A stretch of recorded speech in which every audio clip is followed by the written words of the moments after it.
തലേ മസാജ് ചെയ്യാം. ആരും കണ്ടില്ലല്ലോ അല്ലേ? മുളകില്ല, മുളക് കായ്ച്ചില്ല. ഒന്നുമില്ല, സുഗുണന്റെ വീട്. ഓ ശരി.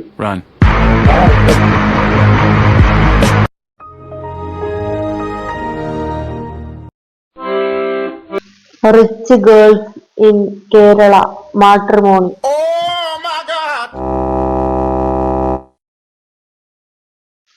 Rich glamour girls in Kerala matrimony.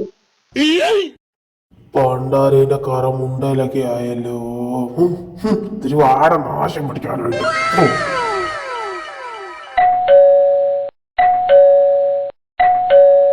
Suguna, Suguna, Suguna.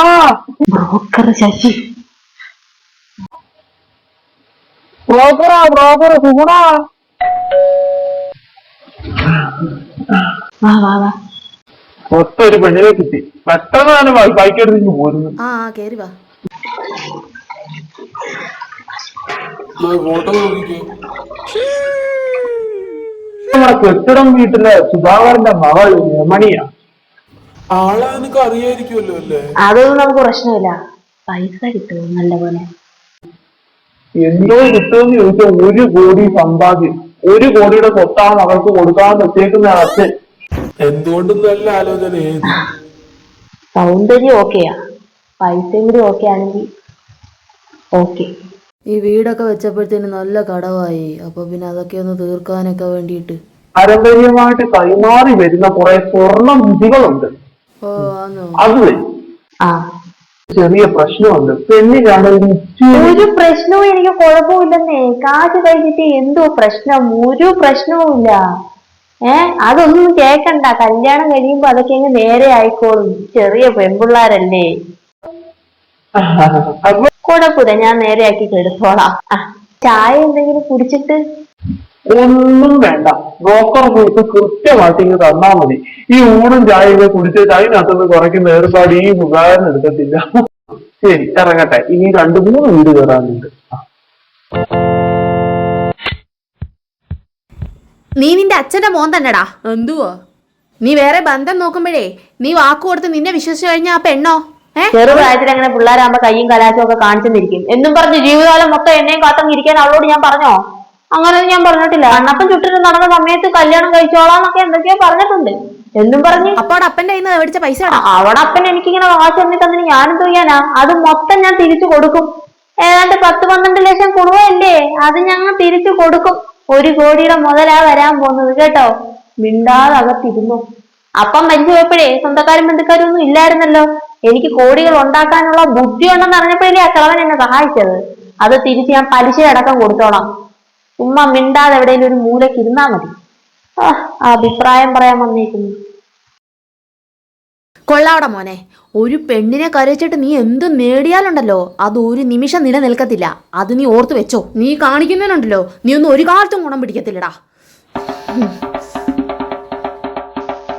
നീ എന്നെ തൊള്ള രാവിലെ രാവ്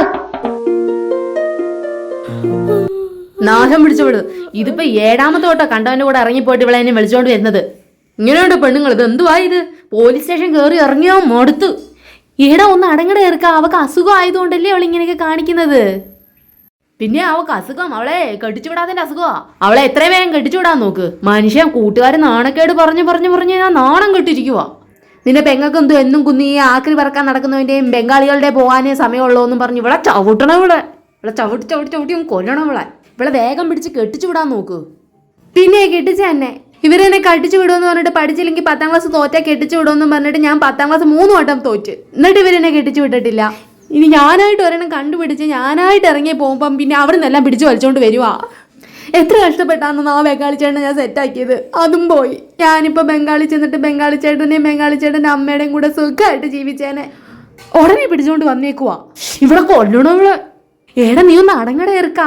അച്ഛൻ ഇന്ന് പോയിട്ടുണ്ടല്ലേ. എങ്ങനെയെങ്കിലും എത്ര ലക്ഷം കൊടുത്താലും ഇവിടെ കല്യാണം വേഗം നടത്താന്ന് അങ്ങേര് പറയുന്നത്. നീ ഒന്ന് അടങ്ങ്.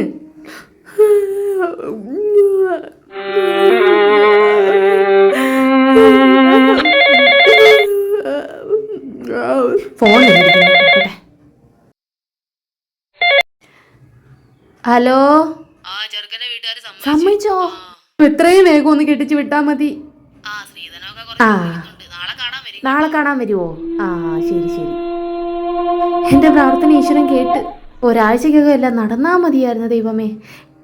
എടി മോളെ, നാളെ ഒരു കൂട്ടർ നിന്നെ കാണാൻ വരുന്നടി. നിന്റെ കല്യാണം വെച്ച ഉടനെ തന്നെ നടത്തും. ഓ എന്റെ ഭഗവാനെ.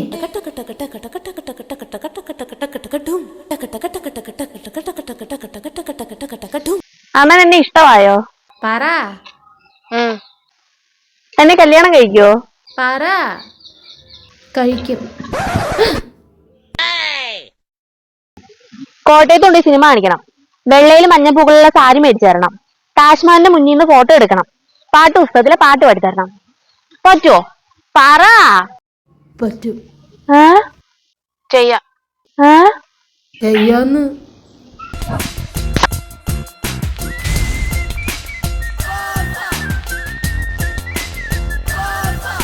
നമുക്ക് ഒത്തിരി പിള്ളേർ വേണം കേട്ടോ, ജാതി മരം കുലുക്കിയിട്ട പോലെ.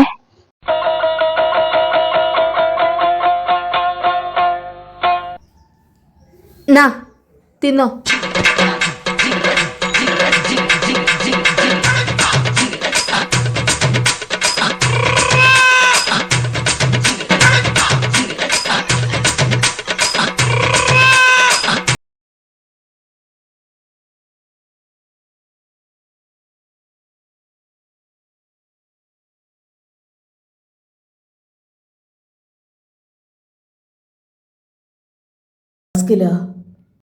ചൂടോടൊഴിച്ചു വെച്ചതാ, ഇടയ്ക്കിടയ്ക്ക് കുടിക്കാമല്ലോ.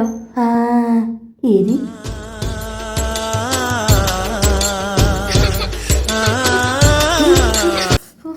പറഞ്ഞല്ലേ ചൂടാന്ന്.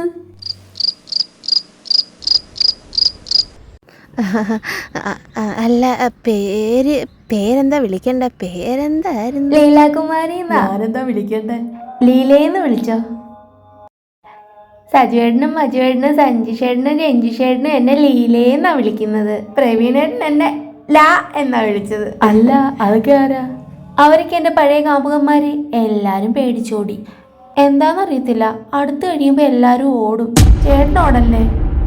അയ്യോ ഞാൻ മറന്നുപോയി. എന്താ? ഗുളിക കഴിക്കാറുണ്ട്. എന്താ ഗുളിക? ഗുളിക കഴിച്ചില്ലെങ്കിലേ എനിക്ക് ഇളകുമെന്ന് അമ്മയൊക്കെ പറയുന്നത്. മാസത്തിലും എന്നെ ആശുപത്രി കൊണ്ടുപോകും. കറണ്ട് കയറ്റിവിട്ട് എന്നെ ഷോക്ക് അടിപ്പിക്കാറുണ്ട്.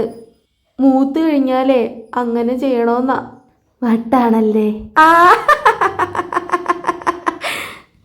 എന്നാ നമുക്ക് കിടന്നാലോ? കിടന്നോ? വാ വാ വരാൻ.